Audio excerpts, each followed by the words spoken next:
Bonjour à toutes et à tous, bienvenue sur educatif.fr. Aujourd'hui, on va travailler sur un petit exercice d'application d'un théorème très important qui est le suivant.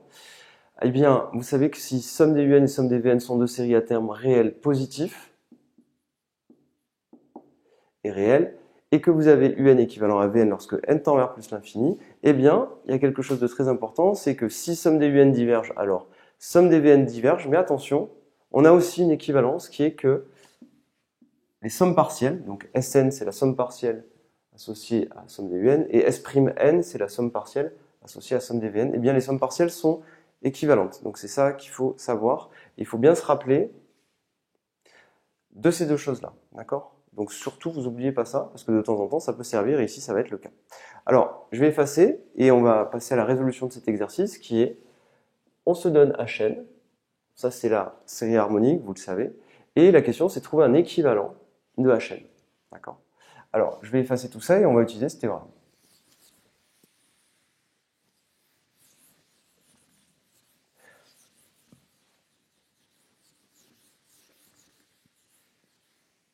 Alors, avant de commencer, eh bien, tout simplement, on va essayer de trouver un équivalent de 1 sur k.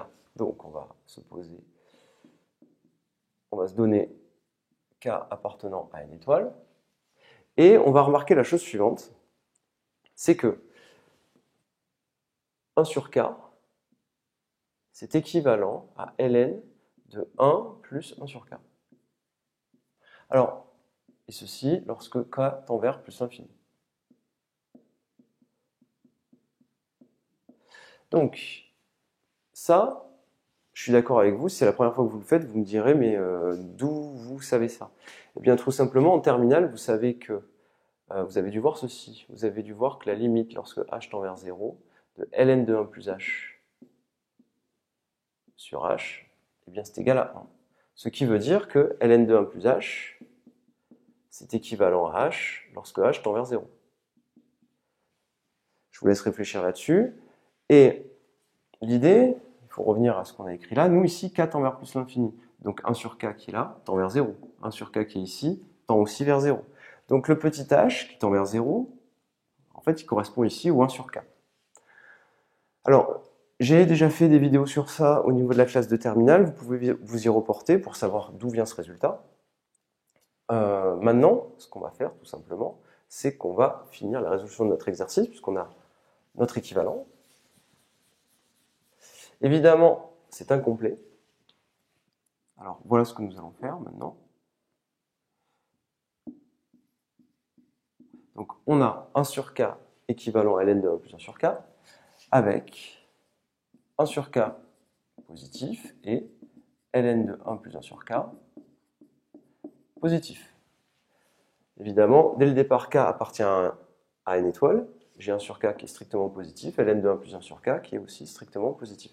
Je suis donc parfaitement dans le cadre du théorème, partie 2. Ce qu'on peut donc écrire, c'est que on a donc que la somme des ln de 1 plus 1 sur k diverge.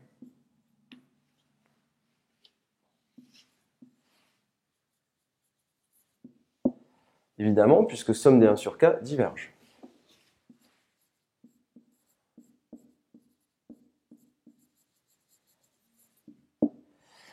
Alors, cette quantité-là diverge, puisque celle-là diverge, c'est la partie 2 du théorème. Maintenant, ce qu'on va faire, c'est qu'on va dire que cette quantité-là, on va l'étudier. On a donc, d'après le théorème, eh bien Hn qui est équivalent à somme de k égale 1 à n de ln de 1 plus 1 sur k. C'est ce que je vous ai expliqué dans la deuxième partie du théorème, qui était que les sommes partielles étaient équivalentes. Évidemment, lorsque n tend vers plus l'infini. D'accord? Donc je répète, cette équivalence-là, je l'ai parce que les sommes partielles sont équivalentes dans le cas où les séries divergent. Donc ça, c'est la somme partielle, celle-ci, et ça, c'est la somme partielle pour ln de 1 plus 1 sur k. Maintenant, il me reste à expliciter un petit peu cette quantité. Alors, c'est ce qu'on va faire maintenant. Alors, tout simplement, je vous laisse réfléchir et un petit peu essayer d'expliciter ça. Il faudrait un petit peu expliciter cette quantité. Est-ce que vous pouvez l'écrire un peu mieux? Alors, je vous laisse réfléchir là-dessus. Vous pouvez prendre 5 minutes.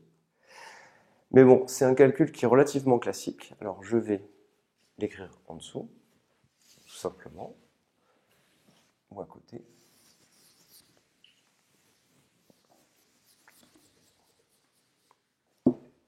Alors, cette partie-là, je vais l'écrire là. Et au final, si vous pouvez vous remarquer que 1 plus 1 sur k, si vous voulez, vous pouvez le mettre au même dénominateur. Alors, on va l'écrire ici. Je vais effacer pour avoir un peu plus de place. Donc, ce sont des calculs classiques, mais si vous le désirez ou que vous ne n'arrivez pas à le faire, c'est quand même important. Donc, cette quantité-là, il faut savoir l'écrire un petit peu mieux. Alors, on met tout au même dénominateur. Ça nous donnera la somme de k égale 1 à n de ln de k plus 1 sur k. À partir de là, vous savez que cette quantité-là, vous pouvez l'écrire somme de k égale 1 à n de ln de k plus 1 moins ln de k. D'accord? Et ça, si vous êtes déjà habitué un petit peu à ce type d'écriture, eh bien, rappelez-vous, alors je vais vous le faire tout simplement, c'est ce qu'on appelle des sommes télescopiques, c'est-à-dire, vous pouvez l'écrire pour k égale 1. Pour k égale 1, vous obtiendrez ln de 2 moins ln de 1. Pour k égale 2, vous obtiendrez ln de 3 moins ln de 2. Et pour k égale n, vous obtiendrez ln de n plus 1 moins ln de n. Si vous ajoutez tout, ce qui est le cas, eh bien si vous ajoutez tout, vous simplifiez comme ceci. ln de 2 moins ln de 2, 0. ln de 3 ici, j'aurais écrit moins ln de 3. Donc ça simplifie aussi. Et au final, cette quantité-là se simplifiera avec celle-là. Et il ne vous restera plus que ln de n plus 1 moins ln de 1, ln de 1 faisant 0. Donc au final, quand vous ajoutez tout, refaites le calcul, ça se simplifie avec ça avec ça. Donc c'est toujours les diagonales comme ceci. Il vous restera juste ln de n plus 1 et ln de 1 qui vaut 0. Au final, donc je vais tout effacer, eh bien on obtient un résultat qui est ln de n plus 1. Et la conclusion de l'exercice, c'est que finalement, on a prouvé que la somme de k égale 1 à n des 1 sur k, eh bien c'est équivalent, lorsque n tend vers plus l'infini, à ln de n plus 1. D'accord? Donc, je répète, cette somme-là, elle est équivalente lorsque n tend vers plus l'infini à ln de n plus 1. Alors, ce qui est important, c'est du coup de comprendre un petit peu le comportement, lorsque n tend vers plus l'infini, de cette somme-là. Eh bien, c'est équivalent à ln de n plus 1. Je vous remercie et n'hésitez pas à vous abonner à educatif.fr pour avoir accès aux nouvelles vidéos qu'on met en ligne tout le temps. Et à très bientôt. Merci.